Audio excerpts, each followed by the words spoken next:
আচ্ছা, আমি নিয়ে চলে এসেছি একটা আলুর দুর্দান্ত একটা রেসিপি।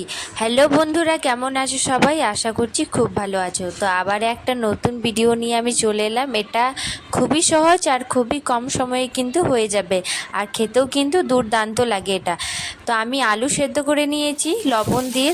আলুটা তো আমার সেদ্ধ হয়েই গেল। এবার সর্ষের তেল দিয়ে পেঁয়াজ কুচি আর লঙ্কা কেটে রেখেছিলাম সেটা আমি দিয়ে দেবো, আর একটু জিরে দিয়ে ভালো করে ভেজে নিয়ে ওর মধ্যে দিয়ে দেবো ভাজা বাদাম কিশমিশ। আবারও ভালো করে ভেজে নিয়ে পরিমাণ মতো লবণ আর হলুদ। এবার দিয়ে দেবো সেদ্ধ আলু। তারপর ভালো করে এটা আমি মশলাটা আলুর মধ্যে লাগিয়ে নেব, আর ভালো করে এটা একটা আলুর ডো করে নেব। ভাজতে ভাজতে মনে পড়লো যে আমি টমেটোটাই দিই নাই, তো আমি সাইডে সর্ষের তেল দিয়ে দেবো, আর টমেটো কুচি করে রেখেছিলাম সেটা দিয়ে এটা ভালো করে লাল করে ভেজে নিয়ে ওই আলুটা এবার সব মাখিয়ে দেবো।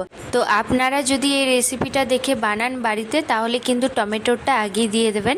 তো আমার এখানে ভুল হয়ে গেছিলো। তো তারপরে এখানে আমার আলুটা প্রায় একদম মশলা হয়ে গেল। এবার ফার্স্টের যে কোটিংটা থাকবে সেটা ব্রেকফাস্ট নয়, এটা কিন্তু টস গুঁড়ো। আপনারা বাড়িতে এনেই থাকেন হয়তো টস বিস্কুট, তো ওটাকে গুঁড়ি করে নেবে। তো এটা আমার বিস্কুট গুঁড়ো নেই, এটা আমার টস গুঁড়ো। তারপর একটা বাটিতে 4 চামচ ময়দা, একটু লবণ আর জল দিয়ে গুলিয়ে নেবেন। এটা মাঝখানের কোটিংটা থাকবে।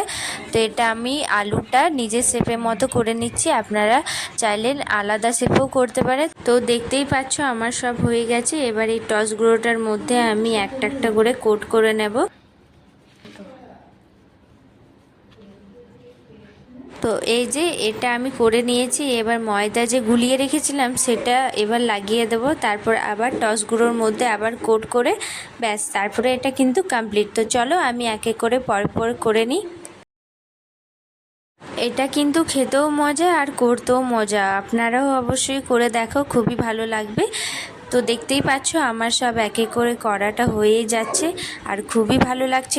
তো চলো আমি এক এক করে বানিয়ে নিই। এই যে আমার হয়েই গেল। তো কত ভালো লাগছে দেখো, এটা কিন্তু একদম ভেঙে যায়নি, একদম শক্তই আছে। তো এবার সাদা তেলে এটা আমি ছেঁকে নেব। তো এইভাবে কিন্তু বানালে একদম কোনো ফেল হবে না, রেসিপিটা খুব দুর্দান্ত হয়ে রেডি হবে। আর বাড়িতে কেউ এলে কিন্তু এভাবে বানিয়ে অবশ্যই খাওয়াও, খুবই ভালো লাগবে।